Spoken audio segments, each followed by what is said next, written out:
Whoa, stop! Watch this video. Eyes here. Like, comment, and share, right? I think it's in that order. And subscribe if you're watching on YouTube. I'm watching you. I know what you're doing. Subscribe. In this episode, we talk about getting into property and some of the reasons why you might want to consider investing. Hi guys, welcome to Property Geek TV, and you're watching episode 2. So on this episode, I wanted to talk to you about how can you invest in property, or how do you even get into property.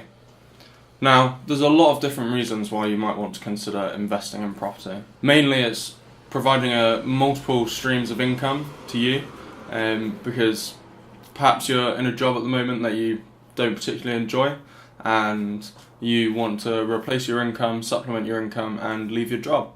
Perhaps you really like your job. Lots of people do, and that's perfectly fine, and in fact you're very lucky if you enjoy your job. But perhaps it doesn't provide you with enough, doesn't provide you with the flexibility you want, or the lifestyle that you really deserve. So there's lots of different reasons why people want to get into property, and mostly it is around freedom, choice, and having more time on their hands. And having that supplemental income is what helps them achieve that. Now, the first thing you've got to do is consider, why are you getting into property? So we've just covered a few potential options about why you want to get into property. Now you have to weigh up. The important thing here is to figure out what your why is and weigh it up against the different strategies, because there's so many different strategies to invest in property and profit from property that it can be quite overwhelming at times. But all you've got to do is just do a little bit of research, do a little bit of reading, and consider what you're trying to achieve. So if you want to replace your income, then you're looking for cash flow, right? But if you're preparing for retirement or inheritance, then, or to create something to pass on to your kids, whatever it is, or your loved ones, then perhaps you're more interested in capital growth, in which case there's other options available.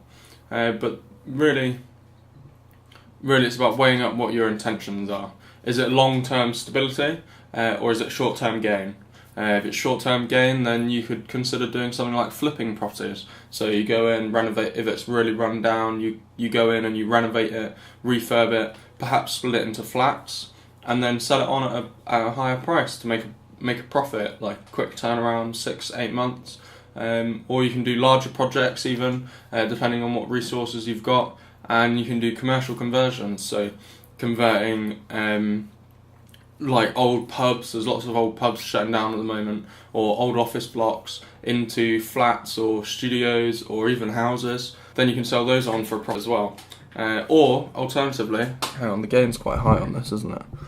I've just seen that. I'm probably sounding horrendous. Okay. Or alternatively, you can convert and hold, and that's what's going to provide you with long-term cash flow. Now, if your intention is short-term supplemental income, then you could consider things like HMOs, like that property that I showed you around in the last episode. So instead of renting it out as a single let, so maybe £600 a month for a 4-bed, so £700 a month depending on the area. It's much higher in London, it's much lower up north. Then what you'd do is you'd rent it out by the room, and in that way you can generate more income. So for instance, that property is going to rent probably £105-110 for the big studio that we showed you downstairs, and then for the rooms upstairs probably about £70 for the small room, £80 for the double rooms. So you can see how there's considerably more rental there than if you were just renting it out as a single let. So it's weighing all those things up, and then seeing what it is that's going to fit your strategy and fit your needs and fit your desires. Then the next thing to do is find them. It sounds quite simple, right? Just go find them. But this is the part that a lot of people fall down on. There's lots of people out there that become what we call accidental landlords. Either they fell into it, they inherited it, whatever, or they thought it was a good idea and they bought it, and it's causing them more headaches than good. So there's lots of people out there that are accidental landlords, and the reason they're accidental landlords or tired landlords, they don't really enjoy it. It's not providing them with the passive income that they got into it for is because they didn't invest in their education. It's really important that you take the time to invest in your education so that you can learn the strategies in detail, so that you know that when you find the properties and you plug the numbers and you check the figures, that you can be confident that you know what you're talking about and all of that. But this part takes time, because you've got to learn about the strategies in detail so that you know what you're talking about, you know what to look for, what not to look for, and then you've then got to go out and find them, and you can do it various ways, so viewings, marketing, leafleting, posters, even door knocking to speak to potential vendors.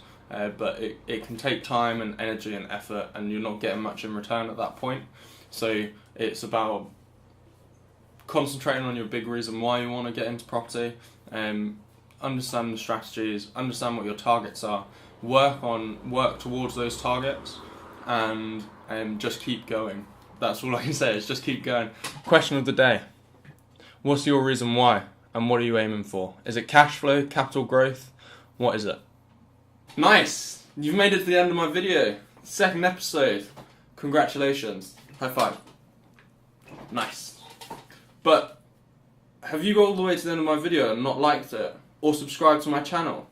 Are you still watching this and you haven't liked it or subscribed to my channel?